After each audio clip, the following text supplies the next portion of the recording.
Balavat Vigraha, Vriksha Prabhadana, etc. Those strenuous activities causes vitiation or activation of the Vata, and that vitiated Vata will act on the Sthulandra, resulting in the downward movement of the Sthulandra, and it gets situated in the localized in the Vankshana Sandhi for a long time as a Granthi, as a swelling.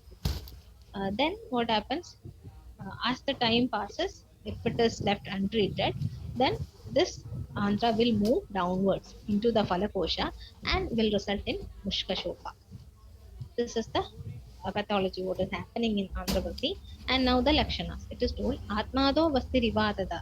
That is Atmado Vasti Rivadada. Earlier I have told Adada means Atmada. Here it is told like Vistirna. That is Atmado Vasti Rivadada. That is distension only. That bag filled with air. It will the swelling feels like a bag filled with air. The Atmada and Adada, here the Adada word is mentioning about the Vistirna. It will increase in the size. So the swelling will feel like a bag filled with air. Pradirgha, the shape of the swelling, it will be Dirgha Pradirgha. It will be having a elongated shape. Sashoka Bhavati. The swelling will be having those features. And Sashabdam Avapidide Avapididascha Murthamupedi Vimuktashcha Punaratmayate. So this is an examination which means on examination we can find this feature, that is Sashabdam Avapididascha Urthamupedi. So if we are applying pressure, when we are applying pressure or when we are trying to push the content upwards, Sashabdam Avapididascha Urthamupedi, it will with sound means along with sound it will move upwards. And Vimuktashya Punaratmayate. So once the pressure is released, the swelling reappears. So that is an examination point of view which is told. Once you are and Andhra Vritti is coordinated to hernia, and once you are dealing with the hernia portion, you will be getting more idea of that examination. So Tam Andhra Vritti Asadhya iti achakshate. So this condition is called Andhra Vritti and it is considered as an Asadhya Vyadhi. Okay, that is about the description of Andhra Vritti. And next, even though it is told Asadhya, again there is a mentioning about the Chikitsa, and it is told like Varjedantra Hedini. Generally, it is told that Andhra Vritti have to be means Andhra Vritti have to be rejected. It should be considered as an Asadhya Vyadi. But still, certain conditions are told. That is, if the Vritti has not reached the Falakosha, Aprapta Falakoshayam Vada Vritti Kramohita. That is already it is told. In the late stage only it will be entering into the Falakosha. So if it is not entering, if it has not reached the Falakosha, that is if it is incomplete, then it can be treated as like that of the Vata Vritti. So that is told as a separate thing. Aprapta Falakoshayam Vata Vritti Kramohitah. Tatra ya Vangshanastha tam. Then it is told Tatraya Vangshanasthan Tan Dahet Arthendu Vakraya. Then it is told about the Agni Karma. That is, if it has reached Falakosha, then also it is have to be considered untreated, but still, if it is situated in the Vangshana, Tatraya Vangshanasthan Tan Dahet Arthendru Vakraya. That is, in the if it is in the Vangshana Pradesha, then Dahana should be done.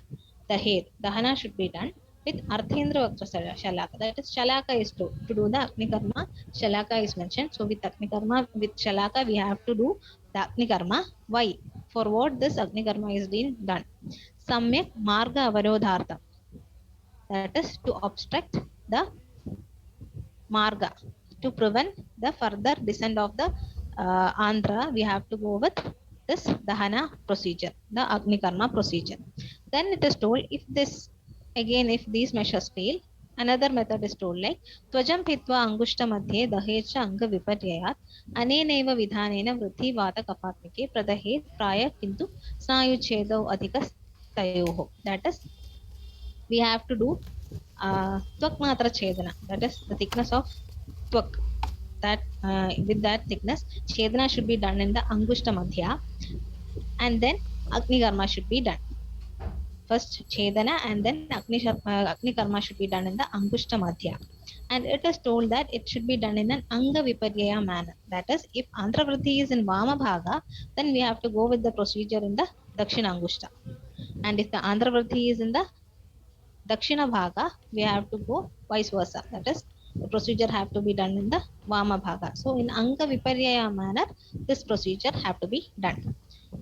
And another method, if the above methods fail, it is told about the Sira Vyatana. And for Sira Vyatana, the site mentioned is it have to be done to the Sira between the Shankha and Karna. Shankha Uparicha Karnante. Okay, between the Shankha and Karna, we have to do the Sira Vyatana.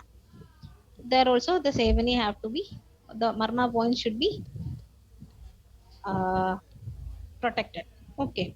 Then Nityasattva Siramvidya, same thing. Siravatana procedure is being true.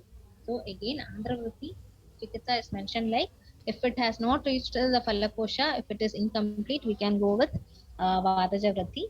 And if it has reached Falakosha, it should be considered asadhya and it should be rejected.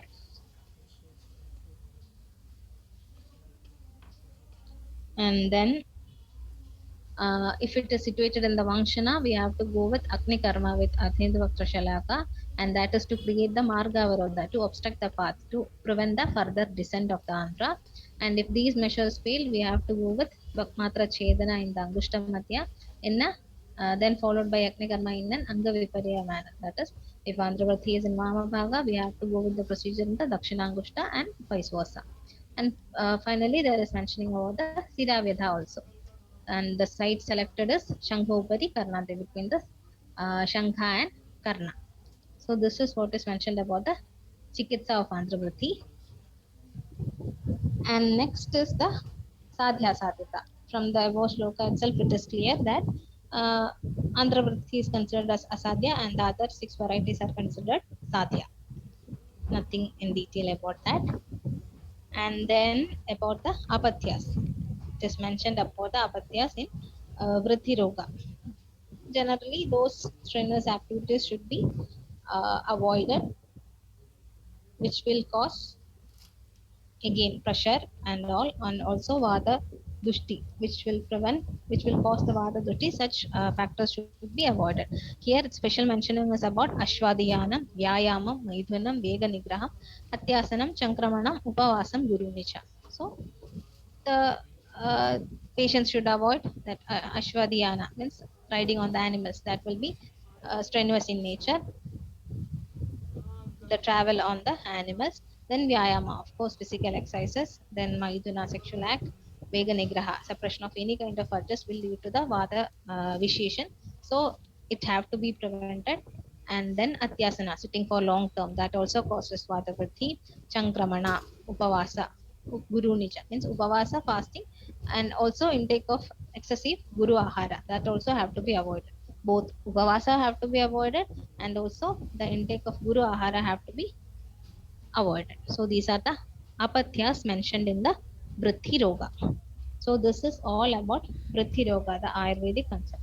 So we have dealt about the paribhasha, the nidana, samprapti, veda, purvarupa, and the lakshanas and chikitsa of the individual vritti rogas.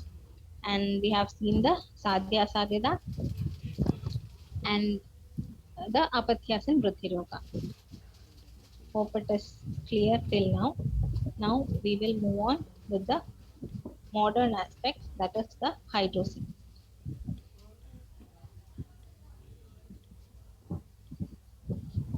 Hydrosil, hydrosil by definition, it is a condition where there is abnormal collection of serous fluid and a part of the processus vaginalis, that is usually the tunica vaginalis. So before moving on to hydrosil, the disease, we have to know certain terms which you have already learnt in the anatomy portion, that is processus vaginalis, funicular process, tunica vaginalis, all those terms you should be familiar. So just to brush up those, I will tell. uh, First thing, during the uh, intrauterine life, the first phases, the testis is situated inside the abdomen. So further from the developmental process, during the developmental process, the testis will descend downwards and reach the scrotum by the ninth month. So during the process of descent, along with the along with the testis, first a portion of the peritoneum is moving down. That is the processus vaginalis. So first, the descent of testis is preceded by the processus vaginalis, and the processus vaginalis will come downward, and it will into the processus vaginalis, the testis will insinuate. So here in the picture it is visible what is the processus vaginalis, and what, and the portion which is covering the testis, and the portion to which, the portion of processus vaginalis to which the testis is getting insinuated, that process, that part is called tunica vaginalis.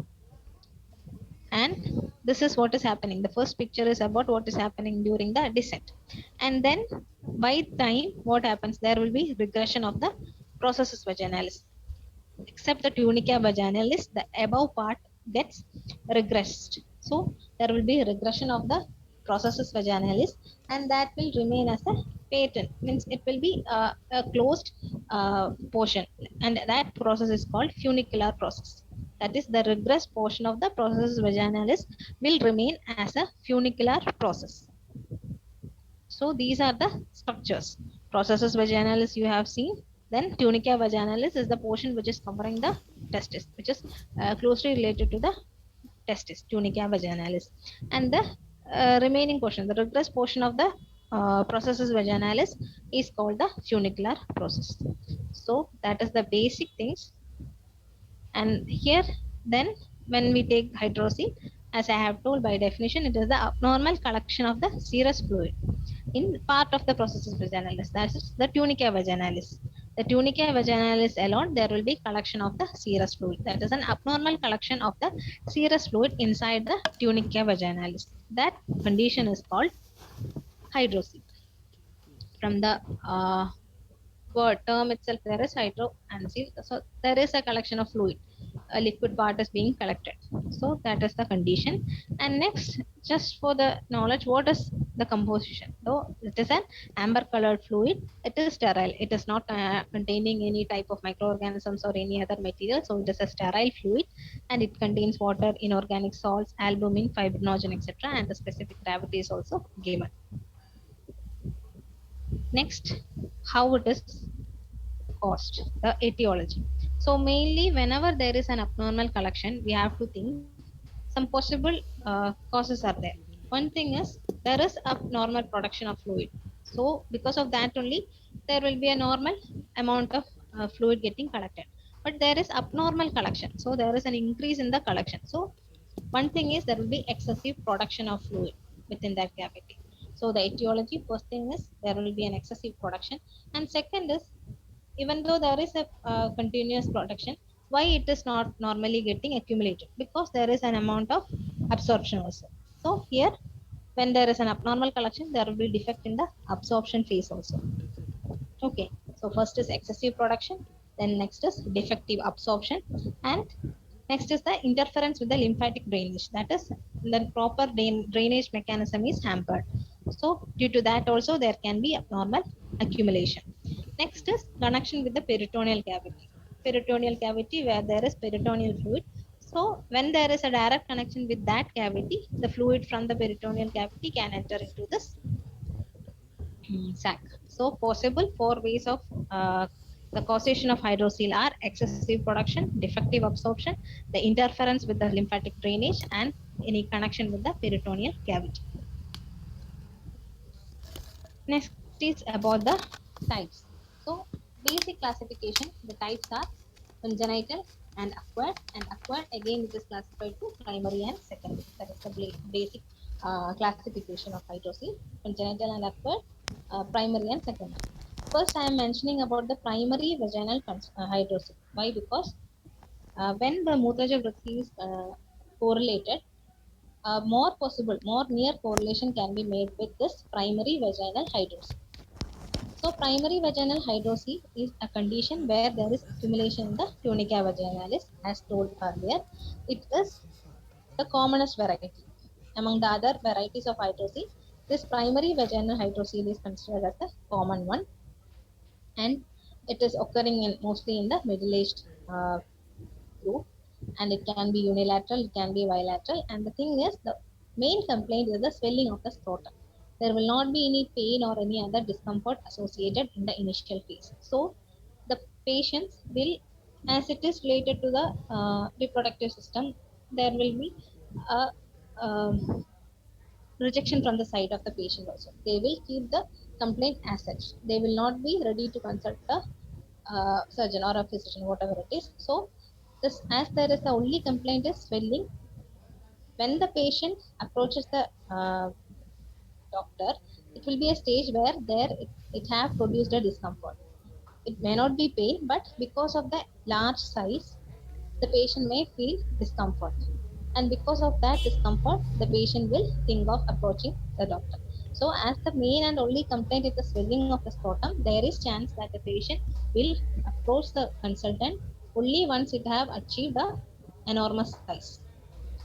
And next thing is, as I have told, no other features. The color, temperature, everything will be normal. Tenderness will not be there. As the content is fluid, the percussion will be dull. And testis is not palpable. Why? Because testis is not palpable because the size of the swelling is large. That is, the fluid collection is very huge. So, because of that much collection of fluid, the testis will be impalpable because around the body of the testis there will be fluid, and so the testis is not palpable in this condition. Next is about the test being done, that is fluctuation test. Fluctuation test is like we have to fix the hydrocele with one hand, and after fixing the hydrocele with one hand, we have to feel the fluid movement using the fingers, and we can, in the perpendicular direction, if we hold the fingers and try to move the swelling, we can feel the fluid movement. That test is called fluctuation test.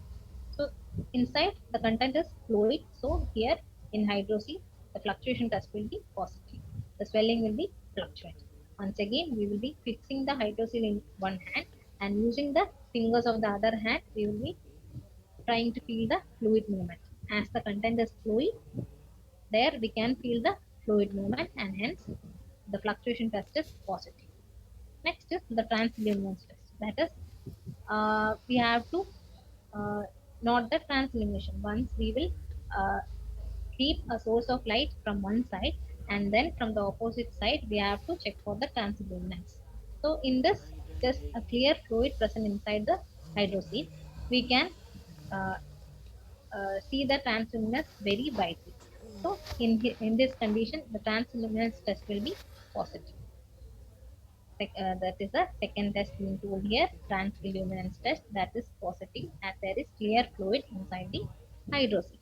But in certain cases, if this hydrocele is long standing, if due to that, if there is any infection, if there is pus collection and all, we will not get the transilluminance proper. So there will be non-transilluminance seen in certain hydrociles, but in this case, initially, as the clear fluid is present inside, the transillumination test also will be positive. Next test is get above the swelling. Get above the swelling means it is a test which is done to assess whether the swelling is scrotal swelling, purely scrotal. That is, the entire swelling is restricted to the scrotum only, or it is an inguinal-scrotal swelling. That is, the swelling is connected to the inguinal region also. So, to assess whether the swelling in the scrotum is purely scrotal or it is an inguinal-scrotal swelling, we have to go for this test. This test is done in the picture. It is seen.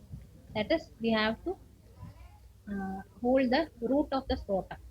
And while feeling the root of the scrotum, if it is purely scrotal, we will not get any other structures. We will feel only the cord structures, the spermatic cord and the associated things only we will be getting. Other than that, we will not get any other structures. But in case of a hernia, because it is descending from the inguinal canal, so in case of hernia, we will not be able to palpate the cord structures because the other structures, other contents will be hampering the feeling. Okay. So once if we are getting the get above the swelling, if we can get above the swelling, then it should be considered that it is a purely scrotal swelling. As hydrocele is a swelling which is restricted to the scrotum alone, here also we can get above the swelling. That is the third important test.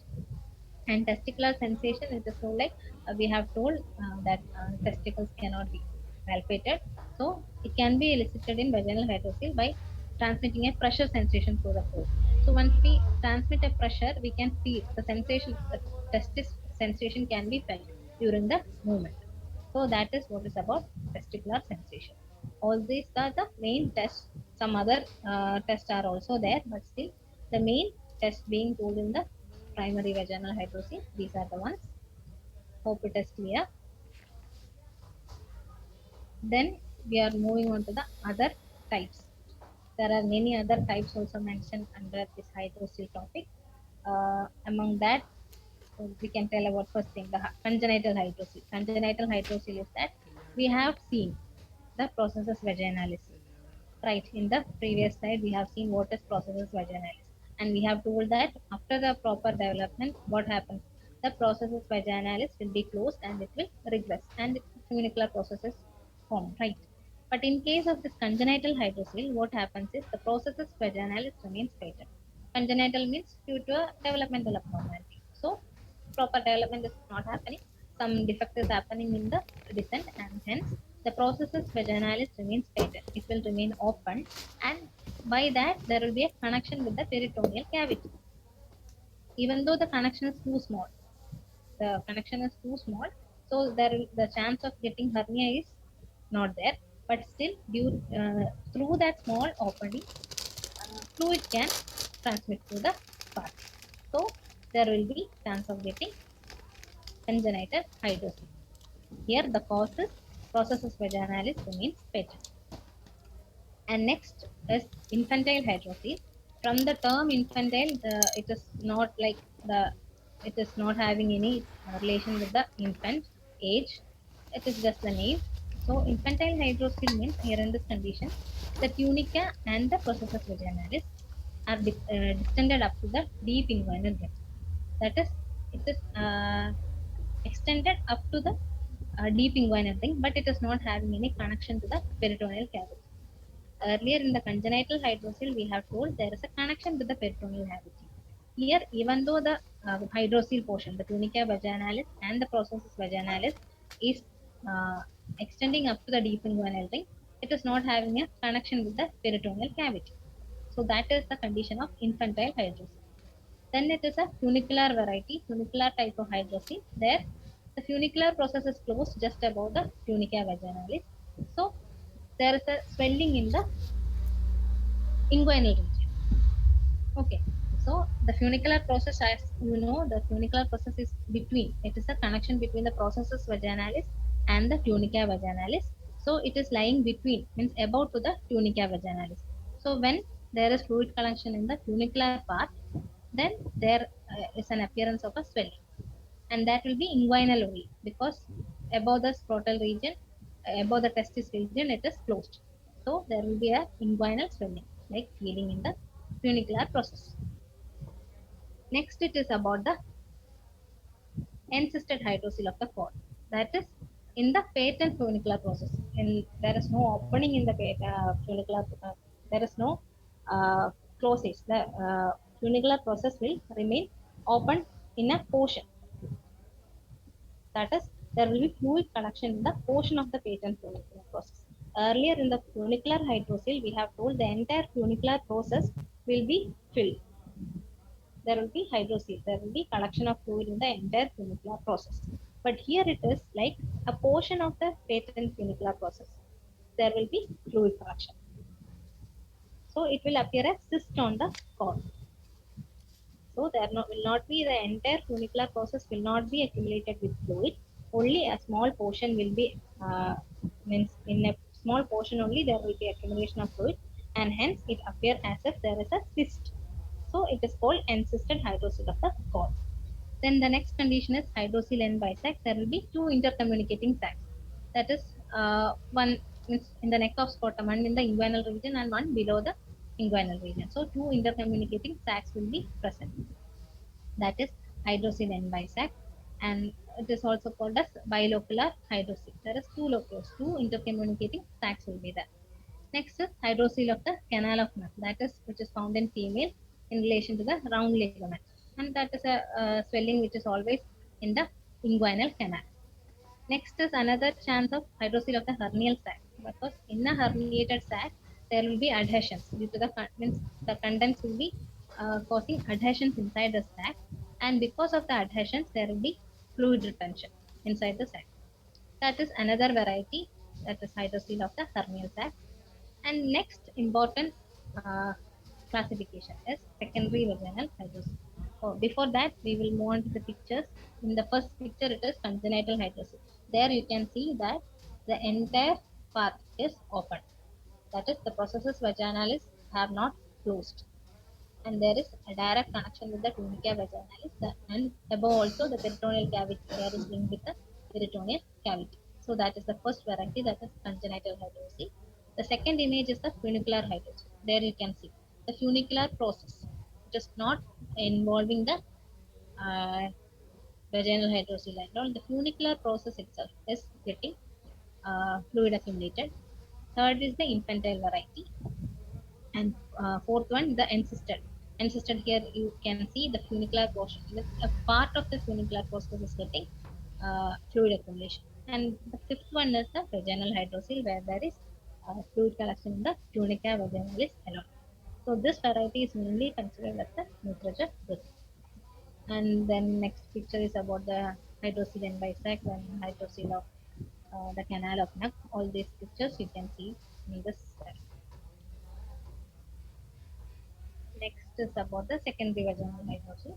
As you know, the name suggests secondary vaginal hydrocele means there is another underlying pathology for the causation of accumulation of fluid. So, unlike the primary vaginal hydrocele, where we have told the primary vaginal hydrocele will be big inside, it will be dense, and the testis is not usually palpable in case of primary vaginal hydrocele. But here in secondary vaginal hydrocele, it is the opposite. That is, the hydrocele will be small, it will be lax, and testis is usually palpable. There is some exceptions, like in case of filariasis, it can become huge sized, but still commonly the secondary vaginal hydrocele is small, lax, and there the testis is usually palpable, unlike the primary hydrocele. And the causes, as I have told, there will be underlying causes. It can be infection, mainly filariasis. It can be tuberculosis, syphilis. All those infections can be the cause, and any injury, especially post herniorrhaphy hydrocele. That is after the surgery of inguinal hernia. There, it can cause the secondary vaginal hydrocele and any kind of tumors. These can lead to secondary vaginal hydrocele. These are the causes mainly. And next about that secondary vaginal hydrocele, main thing post herniorrhaphy hydrocele and filarial hydrocele, that's chylocele. Just to know about that, what is post herniorrhaphy hydrocele? It is a secondary hydrocele where it is occurring after the surgery for inguinal hernia. That is, during the surgery there can be damage to the lymphatic vessel, and because of that, due to that lymphatic damage, there can be accumulation of fluid inside the cavity, and hence it can cause hydrocele, that is post herniorrhaphy hydrocele. So, it is a condition occurring after the surgery for inguinal hernia.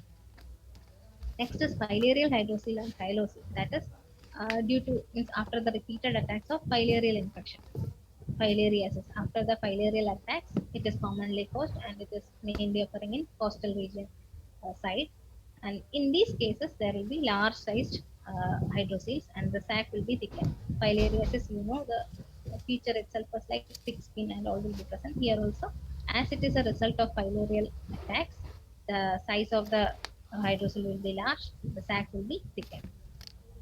And then the complications of hydrocele, mainly the complications are infection. The chance of getting infections are there as the hydrocele is left untreated. It can cause certain infections, and once there is infection, the collection can change into pus. So pyocele can occur.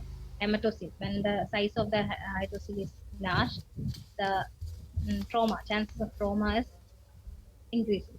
So there can, because of side trauma, also hematocele can happen. Then atrophy of the testis, infertility, hernia of hydrocele sac, calcification of the sac wall. These are the common complications of hydrocele. Then about the differential diagnosis,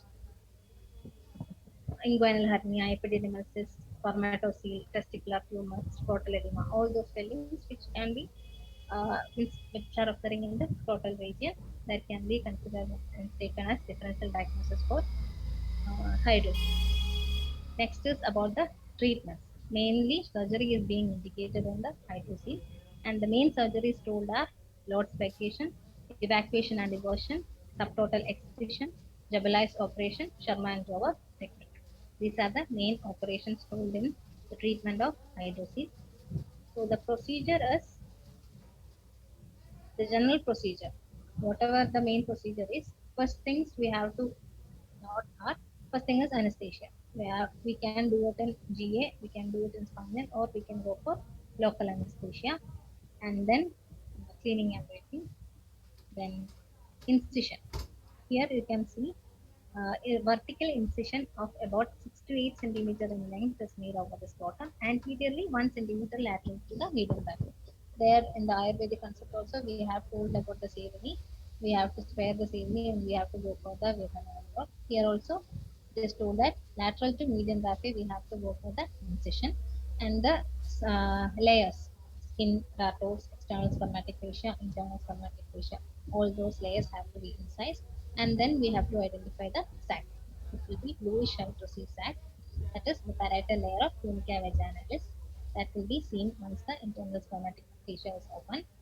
And after the sac is being identified, we have to evacuate the fluid inside using a trocar and cannula, and then once the fluid is completely evacuated, we can open the sac. This is the general procedure what we have to do, and then the specifications regarding other procedures, that is Lord's ligation, evacuation and diversion, subtotal excision, Jabali's operation, Sharma and Grover technique, all these will come. That is, in Lord's application, once we have opened the sac, if the sac is small, thin, and contains clear fluid, there is no signs of infection or no signs of any complication, then we can go for Lord's application or evacuation and diversion. Here, where Lord's application, the sac, the tunica have to be bunched into a ruff. Here we can see in the image, by keeping multiple interrupted chromic catheter sutures, we can make the sac into a bunch, into a ruff, and then it can be sutured. So that the sac we have made it into a fibrous tissue. So there will not be, it will be avascular and there will be no chance of hematoma. So first thing is plicating. Plicating means it is made into a rough by placing multiple sutures. And another procedure is evacuation and eversion. That is, we have evacuated the fluid and then we will evert the sac. The inner portion of the sac should be coming outside. Like that, eversion of the sac should be done behind the testis. That is the second procedure. First is Lord's application, second is evacuation and eversion. Then this is the case in which the sac is small, thin, and contains clear fluid. Next is if the sac is thick, that is in case of large hydrocele and in xylocele and all, we have to, when the sac is so thick, when repairing, we have to excise a portion of the sac. As the sac is closely related to the testis and all, we cannot go for complete excision. So a subtotal excision of the sac is done because the sac is so thick and the hydrocele was so large. That is subtotal excision. And then another procedure is done where there will be excision and eversion is done. Along with that excision, partially the excision is done, and then we'll go for the eversion also.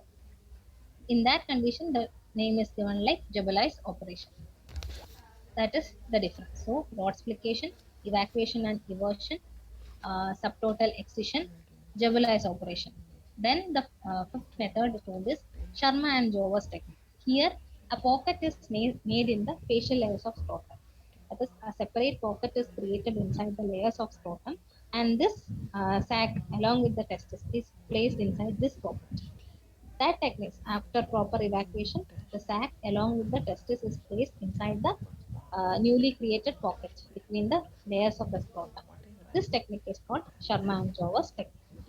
Some cases it is suggested aspiration alone, but it is true that aspiration alone, the fluid evacuation alone, even if it is done, it is a temporary measure. There is chances of hematosil, there is chances of recurrence. Again, the fluid gets accumulated. So aspiration is considered as a temporary measure.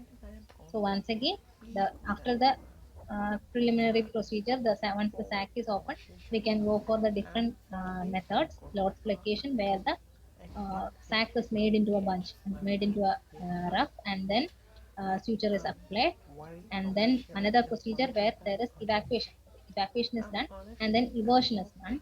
Next is the subtotal excision alone. A portion of sac is excised total in a subtotal manner.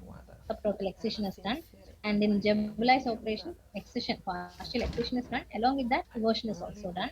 Then Sharma and Jover's technique, wherein the after the evacuation, the sac with the testis is placed in a newly created pocket, which is created inside the facial layers of the scrotum. That is the Sharma and Jover's technique. And then your aspiration, even if it is told as a temporary measure, as the chance of recurrence is more. These are the main procedures. And after this also, we have to place a drain inside the near to the scrotum, lateral aspect, because as it is a more dependent portion, we have to use the uh, drain, because there can be chances of connection or any kind of secretion is there. We have to place a drain, and along with that, scrotal support bandaging should be done. Okay, then drain should be removed in 48 hours. That is all about the treatment and complications of surgery, mainly reactionary hemorrhage, infection, biopsy. There are chances of complications after the surgery also. This is about the treatment aspect. In this image, you can see the anesthesia has been given, the layer by layer opening is done, then the sac is identified, it is opened, evacuation is done, then the sac is opened, and according to different procedures, different methods are being adopted. Excision of the sac, eversion of the sac, and that plication.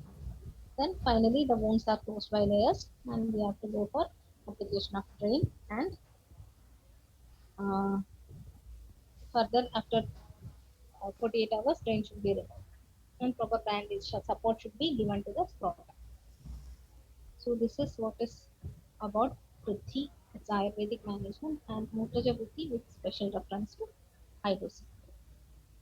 So once again, to sum up, we have seen Vritti, Roga, as mentioned in the Ayurvedic classics. We have seen the definition, that is, due to the vitiated doshas moving into the Adho Marga or in the Adho Sharira, there will be affliction in the Palakosha Vahini Dhamani, and it causes Palakosha Vritti, which is the Vritti Roga as such. And about the Veda, seven types mainly. Charaka tells about six types, and the seven types are Vata, Pitta, Kapha, Meda, Rakta, Mutra, and Andhravritti. And among that, Andhravritti is considered as Asadhyavyati. Other six are considered to be Sadhyavyati. And individually, we have seen the lakshanas of the all those Vritti yogas, and its treatment have been seen. Mutraja Vritti, we have seen in detail with